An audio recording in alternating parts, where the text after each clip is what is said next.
जैसा कि last episode में हमने देखा कि लुओ फेंग अपने विंग्स ट्रेजर्स की तलाश में निकला होता है कि तभी उसका सामना हो जाता है मास्टर एन योंग से। और क्योंकि वो फाइट में लुओ फेंग पर भारी पड़ रहे थे, इसलिए फेंग अपनी हेल्प करने के लिए ब्लड क्लाउड पैलेस मास्टर को बाहर निकाल लेता है और उन्होंने वहां पर अपीयर होते साथ ही मास्टर एन योंग के ऊपर एक बहुत ही पावरफुल अटैक अनलिस्ट कर दिया था, जिसकी वजह से हम देख पाते हैं कि मास्टर एन योंग काफी बुरी तरह से इंजर्ड हो गए थे। और जैसे उन्हें रियलाइज होता है कि ब्लड क्लाउड पैलेस मास्टर भी यहाँ पर आ चुके हैं, वो बहुत ही ज्यादा शॉक्ड हो गए थे। अब क्योंकि मास्टर एन योंग पहले से ब्लड क्लाउड पैलेस मास्टर को जानते थे, इसलिए उनसे कहते हैं कि आखिर तुम इस ह्यूमन के साथ मिलकर मुझ पर स्नीक अटैक क्यों कर रहे हो? आखिर किस तरह का ऑनरेबल वॉरियर ऐसा करता है? पर ब्लड क्लाउड पैलेस मास्टर उसे चुप करवा देते हैं और उससे कहते हैं, मैं किसकी हेल्प करता हूँ इससे तुम्हारा कोई लेना देना नहीं। और अब फिर Fang blood cloud palace master से कहता है, इससे बात करने की कोई जरूरत नहीं, चलो मिलकर इसे खत्म करते हैं। अब आगे इस एपिसोड की स्टार्टिंग होती है और हमें इन तीनों के बीच में एक एपिक बैटल देखने को मिलती है, जिसमें बहुत ही ज्यादा डिस्ट्रक्शन हो रही थी। फैंग और ब्लड क्लाउड पैलेस मास्टर मिलकर मास्टर एन योंग के ऊपर हमले कर रहे थे और हमें देखने को मिलता है कि मास्टर एन योंग इजीली उन दोनों को संभाल रहे होते हैं, जिसमें पहले तो वो easily blood cloud palace master के सारे हमलों को अवॉइड करके उन्हें hand to hand combat fight देने में काफी अच्छे से परफॉर्म कर पा रहे थे। लेकिन फिर एक ऐसा मूवमेंट आता है जिसमें उनकी स्पीड कम पड़ जाती है और ब्लड क्लाउड पैलेस मास्टर के हमले उनके ऊपर जबरदस्त तरीके से लैंड होना शुरू हो जाते हैं और इसी के चलते हमें यहाँ पर मास्टर एन योंग की जबरदस्त चीखें भी सुनाई पड़ती हैं। इतनी बुरी तरह से पिटने की वजह से मास्टर एन योंग को गुस्सा आ जाता है, इसलिए वो अपनी डिवाइन आई की पावर्स का इस्तेमाल करते हुए ब्लड क्लाउड पैलेस मास्टर को जान से मारने की कोशिश करता है। और हमें देखने को मिलता है कि मास्टर एन योंग का यह अटैक एक एनर्जी बीम की तरह था, जिसने अपने रास्ते में आने वाली हर चीज को तबाह कर दिया था। But luckily blood cloud palace master time रहते ही उसके इस अटैक को डोज करने में कामयाब हो जाते हैं। और अब इससे पहले कि एक बार फिर से master An Yong blood cloud palace master को अपना निशाना बना पाते, तभी लुओ फेंग ने तेजी के साथ आगे बढ़ते हुए अपनी स्वॉर्ड्स उनके ऊपर हमला कर दिया था, जिसकी वजह से वो डिस्ट्रैक्ट हो जाते हैं और खुद को बचाने में लग गए थे। और इसी बीच ब्लड क्लाउड पैलेस मास्टर भी तेजी के साथ आगे बढ़ते हुए मास्टर एन योंग के ऊपर हमला करना शुरू कर देते हैं, जिसकी वजह से मास्टर एन योंग उन्हें ब्लॉक करने लग गए थे। और ये मौका पाकर लुओ फेंग तेजी के साथ अपनी स्वॉर्ड से मास्टर एन योंग के बाजू को 2 हिस्सों में कट कर देता है। इसकी वजह से मास्टर एन योंग खुद को बचाते हुए जल्दी से पीछे हट जाते हैं और अपनी बाजू को रिकवर करने लग गए थे कि तभी इस मौके का फायदा उठाते हुए लुओ फेंग एक बार फिर से मास्टर एन योंग के ऊपर हमला करता है, जिसे उन्होंने ब्लॉक कर लिया था। तो अब लुओ फेंग अपनी फुल स्पीड के साथ उनके आसपास घूमते उन्हें कंफ्यूज करने लगता है और मास्टर एन योंग को फेंग के ऊपर हमला करने का मौका नहीं मिलता। इसी बीच ब्लड क्लाउड पैलेस मास्टर भी उनके ऊपर हमला करते हुए और ज्यादा कंफ्यूज करने लग जाते हैं। और फिर जैसे ही फेंग को एक अच्छी ओपनिंग नजर आती है, तो वो जल्दी से अपनी स्वॉर्ड के साथ मास्टर एन योंग की कमर के ऊपर हमला करते हुए उनकी बॉडी को बीच में से कट कर देता है, जिससे तो मास्टर एन योंग की एक जोरदार चीख निकलती है। लेकिन उन्होंने जल्दी से अपनी बॉडी को फिर से रिकवर कर लिया था। अब इससे पहले कि वो खुद को संभाल पाते, तभी ब्लड क्लाउड पैलेस मास्टर ने उसके ऊपर हमला कर दिया था, जिसे वो बड़ी ही मुश्किल से ब्लॉक करते हैं। इसी बीच फेंग ने तेजी से आगे बढ़ते हुए मास्टर एन योंग की पीठ पीछे से हमला करते हुए अपनी स्वॉर्ड को उसकी छाती के आर पार कर दिया था और साथ ही उसके फेस पर एक जोरदार पंच भी लैंड कर देता है। और बस वो इतने पर ही नहीं रुकता, बल्कि मास्टर एन योंग के घुटने पर एक जोरदार किक करता है और फिर तेजी से अपनी उसी किक को मास्टर एन योंग की चिन पर दे के मारता है, जिससे तो मास्टर एन योंग की एक बार फिर से वहां पर चीखें निकल गई थी। इस इतनी ज्यादा जोरदार हिट की वजह से वो उड़ते हुए काफी दूर चले गए थे। तो फैंग जल्दी से उनका पीछा करते हुए एक बार फिर से उनके पेट के ऊपर जोरदार किक करता है और साथ ही उनसे कहता भी है, तुमने क्या सोचा था कि तुम अनटचेबल हो और जैसे चाहो एरोगेंटली बिहेव कर सकते हो, इवन तुमने मुझे जान से भी मारना चाहा, ख्वाब देखो। ये कहते हुए फैंग अपनी स्वॉर्ड को बार बार मास्टर एन योंग की बॉडी के अंदर धंसाता जा रहा था, जबकि ब्लड क्लाउड पैलेस मास्टर भी मिलकर मास्टर एन योंग को धूल चटाते हुए उन्हें बहुत ही बुरी तरह से पीट रहे होते हैं। और फिर अब फाइनली लुओ फेंग और ब्लड क्लाउड पैलेस मास्टर मिलकर मास्टर एन योंग के सर पर 2 पावरफुल पंच लैंड करते हैं, जिससे तो मास्टर एन योंग का सर चकरा गया था और उसे दिन में ही तारे नजर आ जाते हैं। और क्योंकि वो इससे उड़ते हुए काफी दूर जा रहे थे, तो इस मौके का फायदा उठाते हुए लुओ फेंग और पैलेस मास्टर मिलकर मास्टर एन योंग के ऊपर अपने अपने पावरफुल स्लैशेस अनलिश करते हैं, जिसकी वजह से हमें देखने को मिलता है कि मास्टर एन योंग की एक टांग और दोनों बाजू कटकर अलग हो गए थे। इस पर तो मास्टर एन योंग जल्दी से अपनी बॉडी को रिकवर करते हैं और फिर मन ही मन सोचते हुए कहते हैं, इस ह्यूमन लुओ फेंग की डोमेन की सपोर्ट की वजह से इसकी कॉम्बैट पावर यूनिवर्स लेवल 4 के बराबर की है। ये सोचते हुए वो बहुत ही ज्यादा गुस्से में अपने पंच को कस रहे होते हैं, पर तभी एक बड़े से स्टार के साथ टकराते हुए उसे डिस्ट्रॉय कर देते हैं और फिर कहते हैं, ये ब्लड क्लाउड पैलेस मास्टर की पावर इवन लेवल 5 की बराबरी की है। मैं इन्हें बिल्कुल भी हरा नहीं सकता। ऐसा कोई रास्ता नहीं है जिसमें मैं इन्हें बुरी तरह से बीट कर सकूं। अब सिर्फ मेरे पास एक ही ऑप्शन है, मुझे यहाँ से जान बचाकर भागना होगा। इतना बोलकर वो तेजी से वहाँ से भागने लगता है। ब्लड क्लाउड पैलेस मास्टर उसे रोकने के लिए आगे बढ़ते हैं, पर तभी लुओ फेंग उससे कहता है, उसका पीछा मत करो, वो मास्टर एन योंग है, उसे किल कर पाना इम्पॉसिबल है। इतना बोलकर Feng blood cloud palace master को अपनी स्टोरी रिंग में रख लेता है और फिर वहाँ से जाने लग गया था। नेक्स्ट सीन में हमें देखने को मिलता है कि मास्टर एन योंग तेजी के साथ फ्लाई करते हुए जा रहे होते हैं और उनकी हालत काफी ज्यादा खराब हो चुकी है, इवन वो बुरी तरह से खांस भी रहे थे। और फिर वो जल्दी से अपने ठिकाने पर पहुंच जाता है और कहता है, डैम इट, मैंने क्लियरली पहले ही स्पेस को ब्लॉक कर दिया था, तो फिर आखिर वो ब्लड क्लाउड पैलेस मास्टर वहां पर अपीयर कैसे हो गया?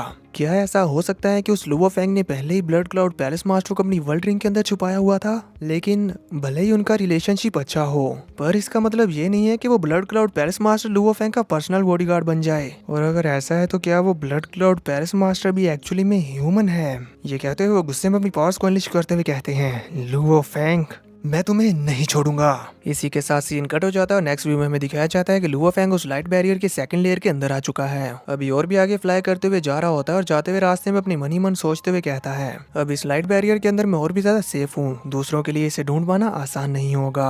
और अब क्योंकि हमने उस मास्टर एन योंग को दूर भगा दिया है, अब वक्त है जाकर उन विंग्स के पेयर को इन्वेस्टिगेट करने का। और मैं फील कर पा रहा हूँ कि उन्हें हासिल कर लेने से मेरे क्योटिक गोल्डन विंग्स की पावर काफी ज्यादा बढ़ जाएगी। ये कहते साथ ही फेंग अपने स्टार टावर को बाहर निकाल लेता है और फिर उसके साइज को काफी ज्यादा बढ़ाते हुए उसके अंदर चला गया था। इसी के साथ अब फिर वो अपने स्टार टावर को लाइट बैरियर की तरफ पॉइंट करते हुए कहता है, मैंने अपने गोल्डन हॉर्न बीस्ट और ब्लड क्लाउड पैलेस मास्टर को यहाँ पर गार्ड करने के लिए छोड़ दिया है और खुद स्टार टावर के अंदर बैठकर उस फाइनल लाइट बैरियर को एक्सप्लोर करने के लिए जा रहा हूँ। इस तरह से मैं ज्यादा सेफ रहूंगा। इसी के साथ फेंग तेजी से अपने स्टार टावर को आगे बढ़ाते हुए सभी लाइट बैरियर्स को क्रॉस करता जा रहा होता है और जाते हुए रास्ते में सोचते हुए कहता है, अब मैं अपने सभी ट्रेजर्स के साथ फुल तैयारी के साथ आया हूँ, इस बार मैं फेल नहीं होऊंगा। ये कहते साथ ही फेंग उस 9th लाइट बैरियर के करीब पहुंच चुका था और अब फिर वो उसके अंदर एंटर होना शुरू हो जाता है और हमें देखने को मिलता है कि वो बाता तो यहाँ पर काफी ज्यादा डरते हुए फेंग के पीछे छुप रही थी। अब फिर जैसे ही फेंग के स्टार टावर की नोक हल्की सी उस 9th लाइट बैरियर के अंदर एंटर हो जाती है तो यहाँ पर स्टार टावर के अंदर का टाइम एकदम से फ्रीज हो गया था। इसी के साथ फिर इनके ऊपर अचानक से बहुत ही तेजी के साथ कई सारे हमले होना शुरू हो जाते हैं और ये वही स्लैश अटैक्स थे जो कि पहले फेंग की मूशा बॉडी के ऊपर बार बार हो रहे थे। इन स्लैश अटैक्स की पावर इतनी ज्यादा टेरिफाइंग थी कि फेंग का स्टार टावर बुरी तरह से शेक कर रहा होता है। इवन फेंग और वो बाता तो उसके अंदर सही से खड़े भी नहीं रह पाते और फिर तभी अचानक से उनका star tower in slash attacks की पावर्स के इम्पैक्ट की वजह से उस 9th लाइट बैरियर के अंदर से बाहर पटक दिया जाता है। और यहाँ हमें देखने को मिलता है कि वाता भी बुरी तरह से स्टार टावर के अंदर इधर उधर दीवारों से टकरा रही थी जिसकी वजह से उसे भी दिन में तारे नजर आ जाते हैं। और अब ये सब झेलने के बाद फेंग कहता है, लकीली स्टार टावर ने मुझे प्रोटेक्ट कर लिया, यहाँ अंदर मेरे ऊपर उन हमलों का बिल्कुल भी असर नहीं हुआ, लेकिन क्योंकि इसका इम्पैक्ट बहुत ही ज्यादा इंटेंस है, अब भले ही मेरी विल पावर काफी ज्यादा स्ट्रॉन्ग हो चुकी है लेकिन फिर भी मैं स्टार टावर को फुली एडवांस नॉर्मली कंट्रोल नहीं कर सकता। ये कहते साथ ही तभी फेंग को एक आइडिया आता है और वो मुस्कुराते हुए कहता है, हाँ ये काम कर सकता है। इसी के साथ वो अपने स्टार टावर को साइज में छोटा करना शुरू कर देता है और उसे छोटा करते करते करते करते बहुत ज्यादा छोटा कर देता है। इवन उसने स्टार टावर को डस्ट के कण के बराबर छोटा कर दिया था जिसे फिर वो बाता अपने हाथ पर रखते हुए हल्की सी फूंक मारकर उसे एक बार फिर से 9th लाइट बैरियर के अंदर भेज देती है। और इस बार हमें देखने को मिलता है कि स्टार टावर इजीली उन सभी स्लैश अटैक से बच पा रहा था, जो देखकर फेंग काफी ज्यादा खुश होते हुए कहता है, ये काम कर गया। और फिर ये लोग धीरे धीरे आगे बढ़ने लगते हैं। देखते ही देखते टाइम तेजी से गुजरने लगता है और हमें देखने को मिलता है कि इनके इस सफर के दौरान बाता तो मजे से आराम करते हुए एंजॉय कर रही थी और तभी फिर हैवी एरो किंग को बताती है, हमने 1 मंथ के अंदर 5 लाइट ईयर्स फ्लाई कर लिया है। वहीं इधर फेंग के सामने जो नजारा आता है उसे देखकर फेंग कहता है, ओह माय गॉड, ये कोई बड़ा सा लाइट विंग्स का जाइंट पेयर नहीं है, बल्कि ये तो एक सुपर जाइंट लाइट से बनी हुई विंग्स की फॉर्म है जिसके अंदर काउंटलेस वॉट्स की एनर्जी फ्लो कर रही है और इन्हीं की वजह से हम पर ये इतने ज्यादा हमले हो रहे हैं। अब इसके बाद फिर हमें वो विंग स्पेस दिखाई जाती है जिसमें हम भी वो लाइट्स का बड़ा सा जाइंट विंग स्पेयर देख पाते हैं। फेंग अभी उसे देखकर अमेज हो ही रहा था कि तभी वो बाता उसके करीब अपीयर होते हुए उसे कहती है, देखो वहाँ उन लाइट विंग्स के सेंटर में अभी भी स्मॉल विंग्स का एक पेयर मौजूद है, यही असली सोर्स है। ये देखते साथ ही फेंग अपनी स्पीड को और भी ज्यादा बढ़ा देता है और जल्दी से उसके करीब जाने लगता है। तभी फिर हमें उन स्मॉल विंग्स की क्लोजअप लुक दिखाई जाती है जिसके ऊपर लगे हुए ब्लड स्टेन्स के अंदर से कुछ आंखें बाहर निकलते हुए कहती हैं, गेट लॉस्ट, यहाँ से दफा हो जाओ, मुझसे दूर रहो, मेरे करीब मत आओ, नहीं तो मैं तुम्हें मार डालूंगा, यहाँ से चले जाओ। ये कहते हुए वो फेंग के ऊपर काफी ज्यादा प्रेशर डाल रहा था जिसकी वजह से उसके लिए खड़ा हो पाना भी मुश्किल हो गया होता है। फेंग खुद को संभालता है और कहता है, मुझे कुछ ठीक नहीं लग रहा, ये इस विल पावर का अटैक तो काफी ज्यादा वीक है, ये देखने में तो टेरिफाइंग लग रहा है, लेकिन फील ऐसा हो रहा है जैसे कि ये कोई पेपर टाइगर हो, सिर्फ इम्पैक्ट है और कुछ नहीं। इसी के साथ फिर वो अपने स्टार टावर को और भी ज्यादा आगे बढ़ाना शुरू कर देता है और फिर देखते ही देखते फैंग विंग्स के इतना ज्यादा करीब पहुंच चुका था कि उसके और उन विंग्स के बीच में सिर्फ 20,000 किलोमीटर का फर्क ही रह गया था। और अभी भी वो विंग्स अपनी पावर्स को अनलिश करते हुए फैंग को डरा रहे थे, वापस चले जाओ नहीं तो मैं तुम्हें मार डालूंगा। जिस पर तो फैंग भी हंसते हुए उसकी बात का आंसर करते हुए कहता है, अगर तुम वाकई मुझे मार सकते तो कब का मार चुके होते, अब तक इंतजार नहीं करते। और अब फिर उनके बीच 10,000 किलोमीटर का फर्क रह गया था और अभी भी वो विंग्स चिल्ला चिल्ला कर फैंग से कह रहे थे, मुझसे दूर रहो। पर जब फैंग उसकी बात नहीं मानता तो फैंग को रंग बिरंगी गालियां निकालने लग गया था और साथ ही कह रहा होता है, तुम इसका बहुत ज्यादा पछतावा होने वाला है। बबाता उस विंग की ये सारी बातें सुनकर फैंग के पास आते हुए अपने कान को गुंजाते हुए उसे कहती है, ये बार बार सेम वर्ड्स को रिपीट करके हमारी इंसल्ट कर रहा है, जिसका मतलब है कि ये क्रिएचर बेवकूफ है, इसके पास तो इवन अर्थ पर मौजूद हाई लेवल बीस्ट से भी कम इंटेलिजेंस है। जिस पर फैंग थोड़ा सा सोचते हुए कहता है, ये काफी अजीब है, हालांकि इसका आईक्यू लेवल काफी कम है लेकिन फिर भी इसकी विल पावर की इंटेंसिटी इंसेन है। आखिर ये किस तरह का क्रिएचर है। तभी वाता फैंग को बताती है, हमारा डिस्टेंस सिर्फ 5,000 किलोमीटर रह गया है, 3,000, 1,000, हम उसके काफी करीब पहुंच चुके हैं, 800 किलोमीटर्स। तभी फैंग कहता है, इन सेम पोजीशंस में ही 800 किलोमीटर्स तक मुझे इसकी तरफ से आ रहे अटैक्स का लेवल सेम है और इसकी विल पावर के अटैक्स हर तरफ फील हो रहे हैं। और फिर वो वाता फैंग को बताती है, 400 किलोमीटर्स, 200 किलोमीटर्स। अब इस मोमेंट पर आकर फैंग की हालत खराब होना शुरू हो जाती है और वो अपने दांत पीसने लग गया था। उसको इस तरह से करता हुआ देखकर वो वाता परेशान होते हुए उससे पूछती है, लुओ फैंग तुम ठीक तो हो ना, क्या हमें रुक जाना चाहिए। फैंग कहता है, मैं ठीक हूँ, आगे बढ़ती रहो। पर हमें देखने को मिलता है कि वो ठीक नहीं था, उसके पसीने छूट रहे होते और बुरी तरह से उसकी बॉडी कपकपा रही थी, जबकि वो विंग्स अभी भी फैंग को गाली दे रहे थे। और फिर देखते देखते उन विंग्स और फैंग के स्टार टावर के बीच डिस्टेंस रह जाता है 40 किलोमीटर का। बबाता काउंट करके बताती जा रही होती है और फैंग की हालत खराब होती जा रही थी। इवन फैंग का सर चकराने लगता है और वो विंग्स फैंग के ऊपर अपना और भी ज्यादा प्रेशर डालते हुए उसे गालियां भी निकालते जा रहा था और मरने को भी कह रहा था। अब जब बात फैंग की बर्दाश्त से बाहर निकलती है तो वो रुकने को कह देता है और हमें देखने को मिलता है कि अब उन विंग्स और फैंग के बीच में डिस्टेंस रह गया है सिर्फ 16 किलोमीटर। फैंग कहता है, यही मेरी लिमिट है, इसलिए वो यहाँ पर रुककर कल्टीवेशन करने लगता है। तभी सीन कट हो जाता है और हमें 6 मंथ बाद का व्यू दिखाया जाता है, जहाँ पर फैंग मेडिटेशन से अपनी आंखें खोलता है और कहता है, मुझे रिकवर होने में 6 महीने लग गए, लेकिन इस विल पावर की ट्रेनिंग की वजह से अब मुझे काफी ज्यादा बेनिफिट्स भी हुए हैं। इसके बाद अब फिर फैंग जैसे उन विंग्स के ऊपर नजर डालता है तो उन्हें देख से साथ ही कहता है, स्कार मार्क्स, जिन काउंटलेस स्वॉर्ड्स ने इस जगह को घेरा हुआ है, इवन उनमें से एक तो ट्रू गॉड के अटैक से भी ज्यादा टेरिफाइंग है। आखिर फिर इतनी ज्यादा पावरफुल एनर्जी के बीच ये इतना ज्यादा पावरफुल सुप्रीम ट्रेजर डैमेज कैसे हो सकता है।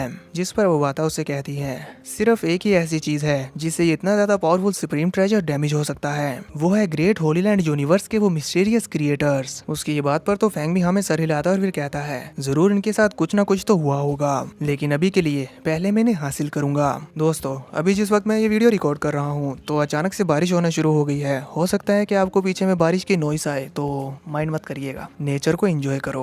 यहाँ हमें देखने को मिलता है कि फैंग ने अपनी डिवाइन पावर का इस्तेमाल करते हुए उन विंग्स के ट्रेजर्स को लेने के लिए भेजा था, लेकिन वो ट्रेजर तो अपनी एक जोरदार शॉकवेव के साथ फैंग की डिवाइन एनर्जी को पीछे झटक देता है, जिससे फैंग को ये आइडिया हो गया था कि उसकी डिवाइन पावर इसके सामने यूजलेस है। इसीलिए फिर फैंग अपनी स्टार टावर की पावर्स का इस्तेमाल करते हुए उन विंग्स को पकड़ने की कोशिश करता है और वो पकड़ भी लेता है, लेकिन अब जब वो उसे अपनी तरफ खींचने की कोशिश करता है तो वो उसे बिल्कुल भी नहीं खींच पाता, जो देखकर तो फैंग को काफी बड़ा झटका लगता है और वो कहता है, मैं इसे क्यों नहीं खींच पा रहा। इसलिए वो अपनी और भी ज्यादा पावर्स को अनलिस्ट करते हुए स्टार टावर को साइज में बड़ा कर देता है और उन विंग्स को खींचने की कोशिश करता है, लेकिन नहीं, उन विंग्स और स्टार टावर के बीच का गैप उतना ही रहता है जितना पहले था, भले ही स्टार टावर साइज में कितना ही बड़ा क्यों ना हो गया हो। वो बात कहती है, स्टार टावर पहले ही साइज में थाउजेंड ऑफ किलोमीटर्स की रीच तक पहुंच चुका है, लेकिन ये छोटे से विंग्स सच में वाकई इनक्रेडिबल है।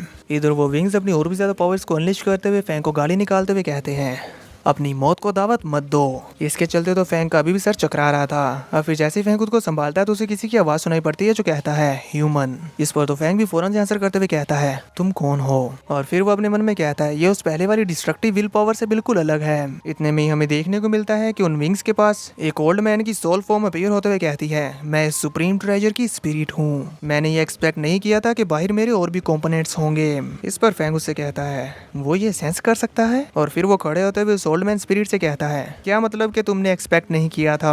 और फिर वो सोल अपने पास्ट एक्सपीरियंसेस को याद करते हुए काफी उदास होते हुए कहती है, मैंने काफी लंबे समय पहले लास्ट टाइम अपने मास्टर के साथ एक ग्रेट बैटल को एक्सपीरियंस किया था, जिसमें मेरे मास्टर मारे गए और ये विंग्स शैटर हो गए, जिसकी वजह से इसकी ओरिजिनल स्पिरिट डिस्ट्रॉय हो गई थी। मैं एक न्यू बोर्न स्पिरिट हूँ और मुझे सिर्फ उस बैटल के कुछ मोमेंट्स ही याद हैं। और इस सारे लंबे इंतजार के वक्त मुझे यही लग रहा था कि मैं सिर्फ अकेला हूँ, लेकिन अब तुम भी जरूर ये फील कर पा रहे होगे कि मैं इन विंग्स का कोर हूँ। मैं इस जगह पर इमेजरेबल अमाउंट ऑफ टाइम से ट्रैप्ड हूँ, वो भी सिर्फ मेरी बॉडी पर लगे हुए इन स्कार मार्क्स की वजह से। मुझ पर लगे हुए इस ब्लड में टेरिफाइंग पावर है जिसकी वजह से मैं इससे आजाद नहीं हो पा रहा। और जो विल पावर तुम पर अटैक कर रही थी वो इसी ब्लड के अंदर से आ रही थी।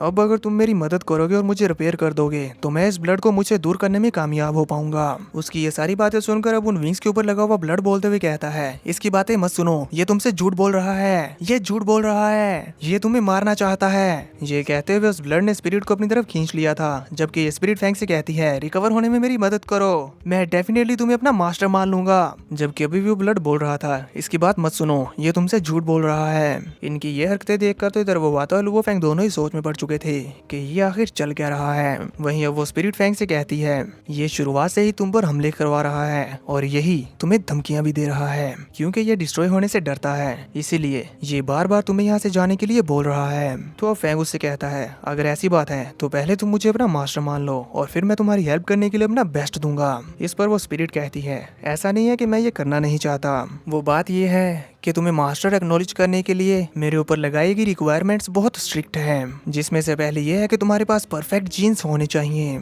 इस पर फैंग कहता है, तो फिर तो मैंने क्वालिफाई कर लिया क्योंकि मेरे पास परफेक्ट जीन्स हैं। तभी फिर वो स्पिरिट आगे कहती है, इसी के साथ साथ तुम्हारे पास एक बहुत ही ज्यादा स्ट्रॉन्ग विल पावर भी होनी चाहिए, तुम्हारे जैसे यूनिवर्स मास्टर लेवल की विल पावर इनफ नहीं है। उसकी इस बात पर तो फैंग उसे घूरता ही रहता है। तब वो स्पिरिट कहती है, क्या तुम्हें मुझ पर ट्रस्ट नहीं? अब फैंग अपना रुख उससे फेर लेता है और अपने मन ही मन सोचते हुए कहता है, ये कई सारी कंडीशंस बता रहा है, जिसका मतलब है कि ये सिंसियर नहीं है। तभी दूसरी तरफ वो स्पिरिट भी फैंग की तरफ से पीछे हटते हुए कहती है, मैं कोई जल्दी में नहीं हूँ, तुम सोचने के लिए अपना वक्त ले सकते हो। तभी फैंग भी मुस्कुराते हुए कहता है, मैं भी कोई जल्दीबाजी में नहीं हूँ, अगर तुम मेरे लिए कोई ट्रैप सेट कर रहे हो तो फिर मैं भी देखता हूँ कि आखिर टाइम के मामले में कौन पहले पेशेंस लूज करता है, जबकि मैं इस टाइम का अपनी विल पावर को टेम्पर करने में इस्तेमाल करूंगा और देखता हूँ कि आखिर तुम और क्या करोगे। फैंग कल्टीवेशन करने बैठ जाता है। वहीं दूसरी तरफ हम देखते हैं कि वो बाता तो आराम करते हुए अटूका से अपनी खातिरदारी करवा रही होती है। वही वो विंग स्पिरिट भी खामोशी से बैठे बैठे फैंग को ऑब्जर्व करती रहती है और ऐसे ही देखते देखते 6 साल गुजर गए थे,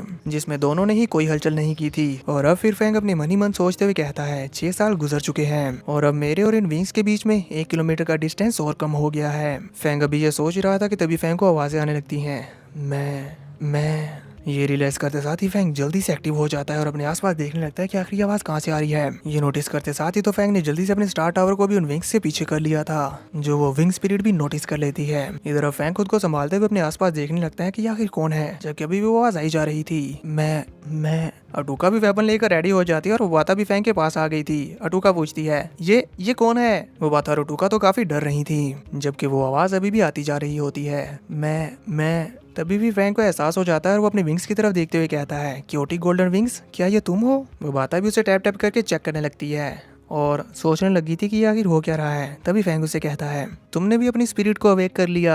इसी के साथ अब वो विंग मोड़ते हुए फैंग के फेस के काफी करीब आ गया था। अटूका भी उसे चेक करने लगती है। तभी वो बाता कहती है, मुझे लगता है कि अब क्योंकि ये सिर्फ अभी भी पैदा हुआ है तो इसे डिवेल्प होने के लिए टाइम चाहिए, मेरे पास ये जल्दी करने के लिए एक रास्ता है। ये कहते हुए बाता फैंग के क्योटी गोल्डन विंग्स को अपने साथ ले गई थी और अब फिर अपने वर्चुअल वर्ल्ड में ले जाकर क्योटी golden wing, heavy arrow king और साथ ही साथ अटूका की क्लासेस लगाना शुरू कर देती है। यहाँ पर वो इन तीनों की ही टीचिंग कर रही थी, खास तौर पर क्योटी गोल्डन विंग्स की। वो इन्हें पढ़ना लिखना सिखा रही थी। जिस दौरान जैसे ही कोई आलसी पढ़ता हुआ नजर आता तो बाता उसे जाकर कूट देती।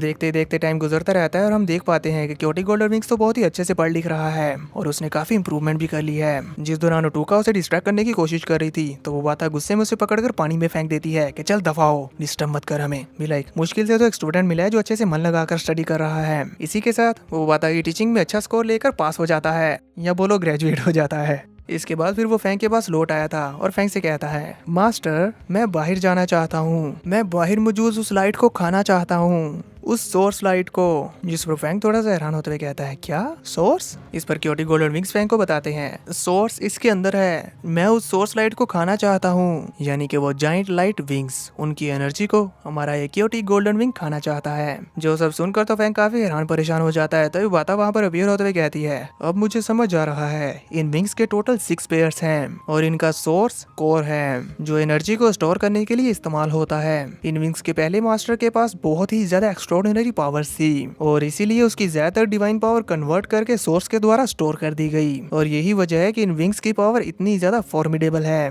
और फिर इनकी इसी अंडरस्टैंडिंग के साथ ये एपिसोड यहीं पर खत्म हो